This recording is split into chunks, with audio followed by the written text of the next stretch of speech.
এই মেয়ের বেটা তোর মুখ সামনে কথা বলি, এখানে কেউ ধান্দাবাজি করতেছে না। আমরা কি জানতাম আপনার পোলার আটকা কপাল পড়বো? আমার পোলার কপালের কথা চিন্তা না করে তোমার পোলারে কত টাকা ফেরত দিতে মন মিজাজ এমনি ভালো না। হালিম ভাই টাকা ফেরত দে। টাকা থাকলে এটা দিব। নিহার কলির লিগে খাউন কিনা ফেলাইছি না। তোর এই নেহার কলি আমার টাকা খায়া হজম করতে পারবো না। টাকা কিভাবে আদায় করতে হয় সেটা আমি খুব ভালো করে জানি। গলায় পাড়া দিয়ে টাকা আদায় করু।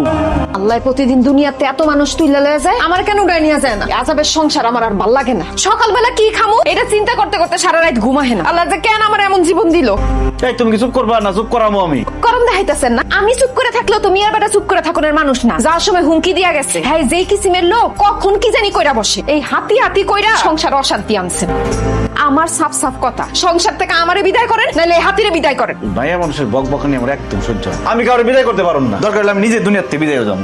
রাইতের বেলা এই দাউলো কোন ভদ্রলোক কি কাম করতে যাইতেছেন মনে করছেন আমি কিচ্ছু বুঝি না? তোমার এত কিছু বুঝতে হবো না। দরজা বন্ধ করতে গেছি, দরজা বন্ধ করো। আমি ডাকাইতের লোক আমার সংসার করতে হবে, এই আসছিল আমার কপালে। ওই যে কথা আছে না, চোরে 10 দিন আর গৃহস্থের একদিন, তুই চোরে ধরছি। এইটা তোরা কি করছিস? বাপ পুতেরে এক দড়ি দেয় একই গাছের মধ্যে বাঁধা রাখছ। এমন কি অপরাধ করছে যে অপরাধের কারণে অগ দুজন একখানা বাঁধা রাখছ?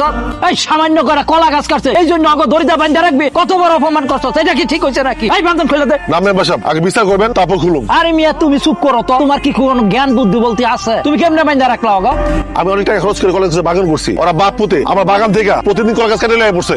মেম্বার আমি কিন্তু আগেই বলছিলাম ওকে নামে অভিযোগ দিছিলাম। বিচার কিন্তু 2টা করানো লাগবো। ঠিক, কঠিন বিচার করার লাগবো। এই যে গ্রামের মানুষ তোমার বিরুদ্ধে যে অভিযোগটা দিছে, এই বিষয়ে তোমার কিছু বলার আছে? আপনাকে বাপ বলার মাথা পুরা নষ্ট হয়ে গেছে গা।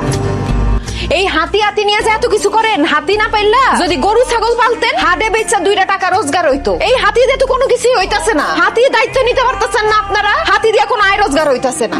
আলিম মিয়া, এই গরু ছাগলের হাটে তুমি হাতি নিয়ে আইছো কে? সার্কাসের খেলা দেখাইবা নাকি? মনটা ভালো না ভাই। ভালো কোনো গৃহস্থ পাইলে নিহার কলিরে বেঁচে দিব। আমরা ঠিক মতো দায়িত্ব পালন করতে পারতেছি না। দায়িত্ব পালন করতে না পারলে দায়িত্ব ছাইড়া দেওয়ানি ভালো। তোমার মাথা কি ঠিক আছে? গরু ছাগলের হাটে শুনছো কোনোদিন হাতি বিক্রি হয়? স্যার আমার হাতিটা দেখেন, গরুর থেকে কম দামে ছাইড়া দিব। আমার খামারের দরকার গরু, গরু পালন করলে লাভ হয়। তোমার এই বুইরা হাতি নিয়ে আমি কি লাভ করু?